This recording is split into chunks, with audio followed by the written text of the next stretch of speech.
Judges 4.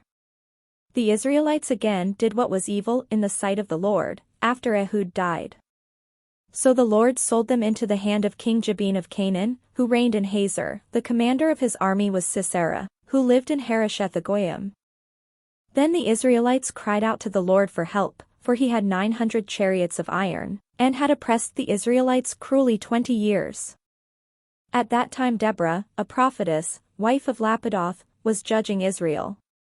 She used to sit under the palm of Deborah between Ramah and Bethel in the hill country of Ephraim, and the Israelites came up to her for judgment. She sent and summoned Barak son of Abinoam from Kadesh in Naphtali, and said to him, "The Lord, the God of Israel, commands you, go, take position at Mount Tabor, bringing 10,000 from the tribe of Naphtali and the tribe of Zebulun. I will draw out Sisera, the general of Jabin's army, to meet you by the Wadi Kishon with his chariots and his troops, and I will give him into your hand." Barak said to her, "If you will go with me, I will go, but if you will not go with me, I will not go." And she said, "I will surely go with you, nevertheless, the road on which you are going will not lead to your glory, for the Lord will sell Sisera into the hand of a woman." Then Deborah got up and went with Barak to Kadesh.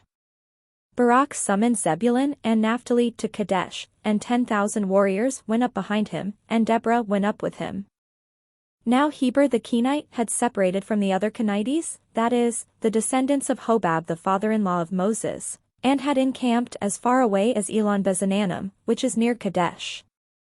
When Sisera was told that Barak son of Abinoam had gone up to Mount Tabor, Sisera called out all his chariots, 900 chariots of iron, and all the troops who were with him, from Harosheth-Agoyim to the Wadi Kishon.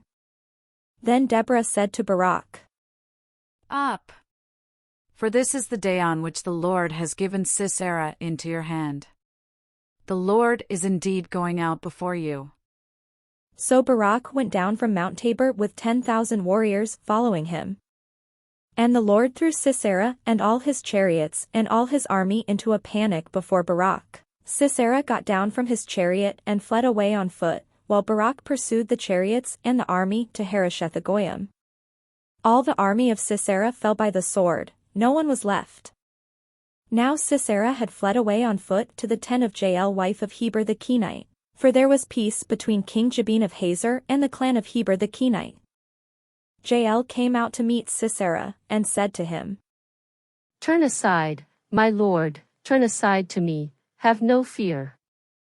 So he turned aside to her into the tent, and she covered him with a rug. Then he said to her, "Please give me a little water to drink, for I am thirsty."